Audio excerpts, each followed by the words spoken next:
Number two is probably the most important competition, and that's technology. And that's now center stage in the US-China competition. If you think about artificial intelligence, just a couple of examples, the battle for who's going to be first to a quantum supercomputer, struggles over who's going to be most advanced in synthetic biology, cyber, we were talking, Professor Romer and I, just before we began, about the huge investments China is making in cyber, and they're in our networks here in the United States. And of course, space, which of course, who's going to be first to land human beings again on the moon sometime late this decade, early the next. That competition is playing out in technology. And what's interesting about it is during the Second World War and most of the Cold War, governments owned the big technology, nuclear weapons. 大家好，这里是感人四绝频道。刚才这段发言听起来像是在讨论科技竞争，实际上更像是一场自我加戏的焦虑展示。人工智能、量子计算、合成生物学、网络安全、太空探索，几乎凡是当今最前沿的领域，都被他们包装成美中之间的生死较量。仿佛只要中国取得进展，就是对美国发起了挑战。更有意思的是，一边承认中国在科技领域投入巨大，发展迅速，另一边又忙着把中国描述成随时会闯入自家网络的对手。这种既羡慕又警惕，还要强行摆出居高临下姿态的说法，多少有些酸味。真正值得关注的是，科技竞争早已不是几家政府关起门来比武，而是人才、企业、资本和创新能力的综合较量。接下来正片中，伯恩斯大使还会继续拆解中美竞争的4大领域，谈到科技、贸易、军事和理念之争。面对这样一场影响未来世界格局的较量，美国究竟是在认真迎战，还是一边焦虑一边把问题政治化？我们接着往下看。 Obviously China, and I'll end on China. I think we have a structural rivalry underway. We're the two largest economies in the world. We're the two strongest militaries in the world. We're the only two countries that have true global reach, the ability to affect everybody else in the world, and we both want to be number one. And only one of us can be number one. And I don't think there's anyone in this room who wants Xi Jinping's communist China to be the number one power in the world 10 years from now. And so if you break that down, we are competing, and this is an epic competition across 4 broad areas. We're competing for who's going to be the strongest military in the most important part of the world. That's the Indo-Pacific. I should have brought a map. Indo-Pacific, Arabian Peninsula, east coast of Africa, Arabian Sea, subcontinent, Bay of Bengal, Strait of Malacca, North Asia, the big economies, Southeast Asia, Pacific Islands, west coast of the United States. We have someone here from Portland, Oregon, who I met coming in, parent of one of our Carroll School students. That's the Indo-Pacific. 4 strongest militaries in the world on that map. United States, China, Japan, and India. 4 of the 5 leading economies in the world, with the exception of the EU, on that map. It's the power map. And China wants to dominate the power map. The PLA, the People's Liberation Army, pushing out South China Sea, East China Sea, Taiwan Strait, Yellow Sea, Himalayan border with India, pushing out illegally beyond their territorial limits to colonize Vietnamese, Filipino, South Korean islands. We've got to be there with our treaty allies to be that line of defense and deterrence against the PLA pushing out. That's competition number 1. Number 2 is probably the most important competition, and that's technology. And that's now center stage in the US-China competition. If you think about artificial intelligence, just a couple of examples, the battle for who's going to be first to a quantum supercomputer, struggles over who's going to be most advanced in synthetic biology, cyber, we were talking, Professor Romer and I, just before we began, about the huge investments China is making in cyber, and they're in our networks here in the United States. And of course, space, which of course, who's going to be first to land human beings again on the moon sometime late this decade, early the next. That competition is playing out in technology. And what's interesting about it is during the Second World War and most of the Cold War, governments owned the big technology, nuclear weapons. But all of this technology competition rests on the private sectors of both countries. All of the talent and innovation and building of products is really happening in the private sector. So I used to tell my team in Beijing at our embassy, we've got to go all out and support the American tech companies in their battle with both the Chinese government, which is funding their tech companies, and the Chinese tech companies. So that's second area of competition. Third is trade and investment. And both President Biden and President Trump have believed that a certain level of tariffs have to be put on the Chinese because of unfair trade practices, intellectual property rights violations, forced technology transfer. That's a third area of competition. A fourth is what we should be good at, and that's the battle of ideas. Our big idea, July 4th, 1776, Walter Isaacson, the historian, has a new book. He said it's the most important sentence ever written in human history. And I'm going to modify Jefferson. All men and women are created equal. That's our big idea. But right now, the Chinese big idea is an authoritarian state works better. It builds infrastructure better. It lifts people out of poverty better. I don't believe all this. I contest it, but that's what they believe.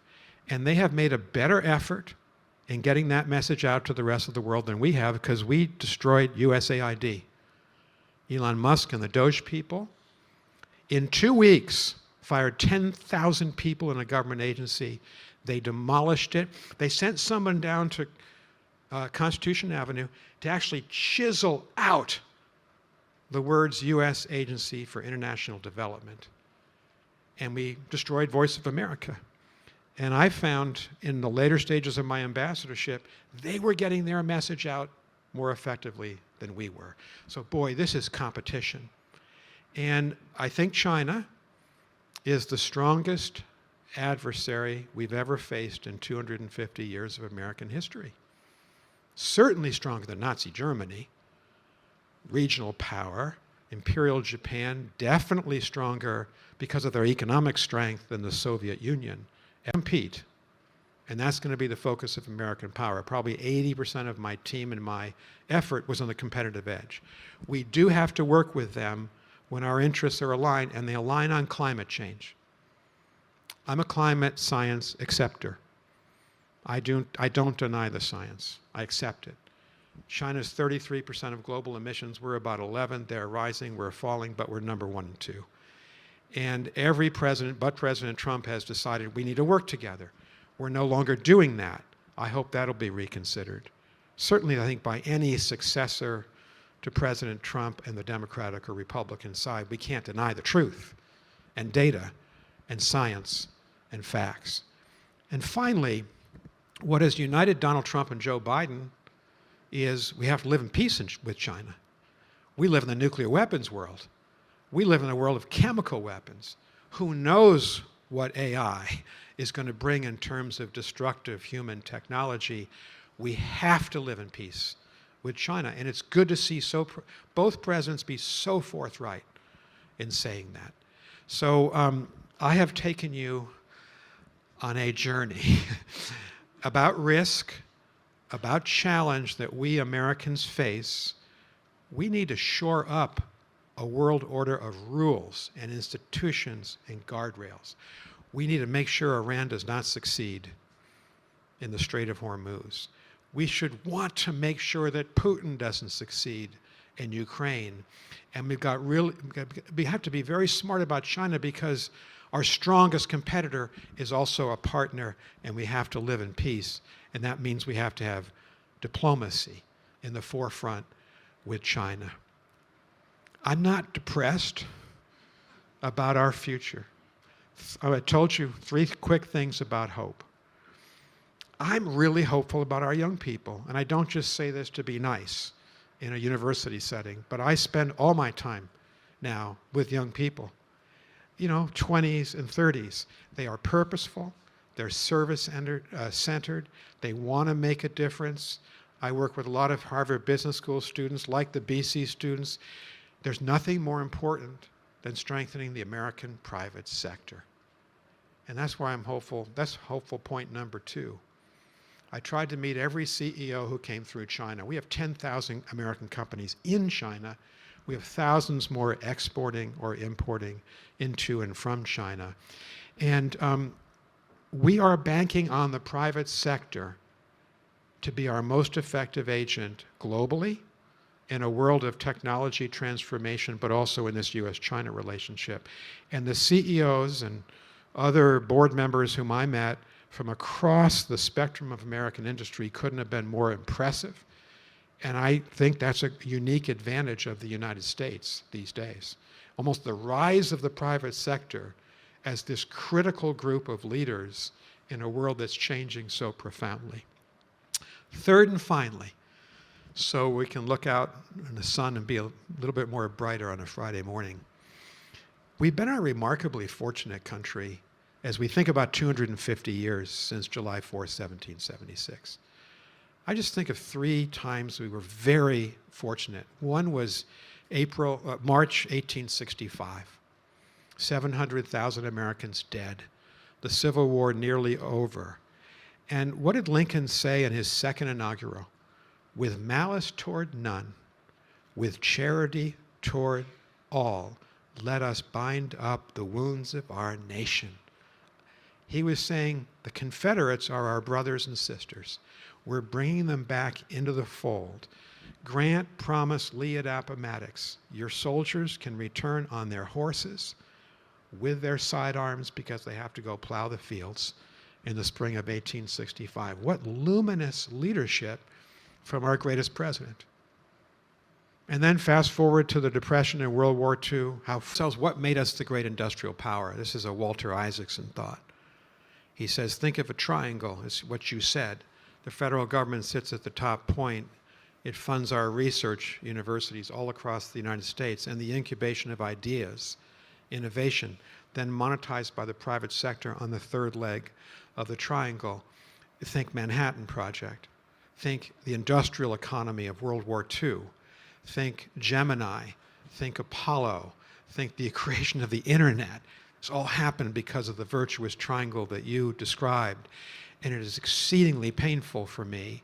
It was to be sitting in China watching this very smart group of people that lead the Communist Party. We should not underestimate them. They are very smart people. They're purposeful.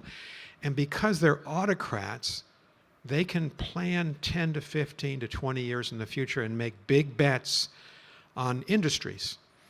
这场演讲真正值得回味的，并不只是对伊朗、乌克兰、美中关系和欧洲局势的逐一点评，而是伯恩斯大使反复提出的那个核心判断：我们习以为常的国际秩序正在进入一个规则弱化、风险外溢、力量重新分配的阶段。过去，人们可以依靠相对稳定的制度、联盟和贸易框架来预判未来。如今，战争、关税、科技竞争、能源通道与国内政治已经越来越紧密地交织在一起。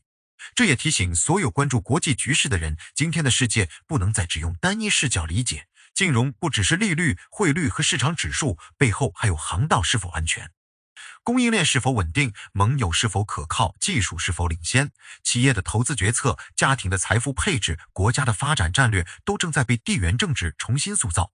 看似遥远的一场冲突，可能通过油价、航运、芯片、关税和就业，最终传导到每一个普通人的生活中。演讲中一个很重要的观点是对秩序二字的重新审视。秩序从来不意味着世界没有矛盾，也不意味着所有国家都能得到公平对待。但规则、制度与沟通机制的存在，至少能为冲突设下边界，为竞争保留缓冲，为各方提供谈判的空间。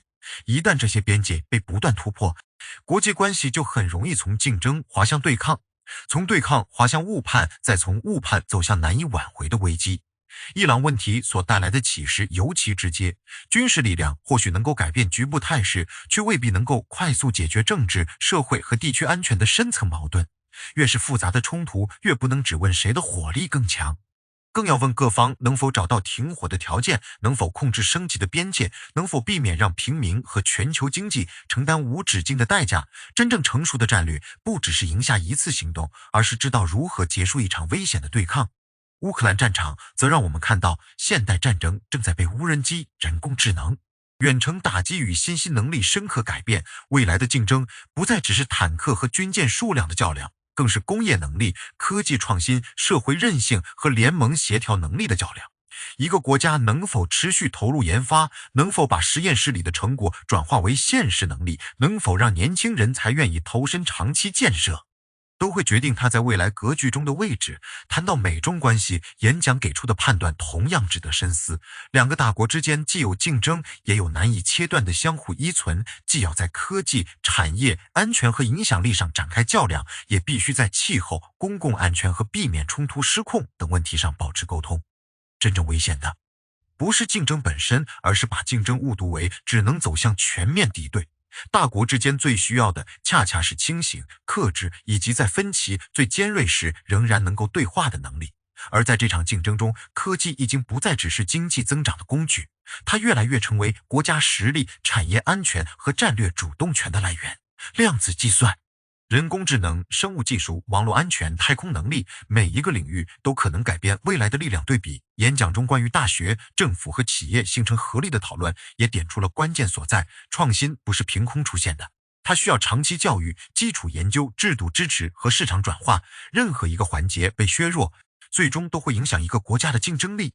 值得注意的是，伯恩斯大使并没有把未来描绘成一片绝望，他把希望放在年轻一代、私营部门、科研能力以及社会自我修复的传统上。这种希望并不天真，他不是假装看不见风险，而是在承认风险之后，仍然相信人可以通过知识、合作、责任感和制度建设去改变局面。真正有价值的乐观，不是盲目自信，而是在复杂现实中依然选择行动。对我们每个人来说，这场演讲最大的意义，或许就是提醒我们保持独立思考。面对国际新闻，不急着被情绪带走，也不满足于简单的阵营叙事时，多问一句：这件事的长期影响是什么？谁在承担成本？谁从中获益？有没有被忽略的风险？又有哪些沟通与合作的可能？看懂世界不是为了制造焦虑，而是为了在变化越来越快的时代拥有更稳健的判断。未来的国际格局仍会充满竞争与摩擦，但和平从来不是自然降临的礼物，而是规则、克制、对话和共同利益不断维护的结果。越是在秩序摇晃的时候，越需要真实事实、尊重理性，也越需要警惕任何把复杂问题简单化、把对立绝对化的声音。希望今天这场围绕风险与希望的讨论，能让我们对世界多一份清醒，也对未来多一份责任。你怎么看这场演讲中关于国际秩序、科技竞争和大国关系的判断？欢迎在评论区留下你的观点，也欢迎点赞订阅，看更多精彩视频。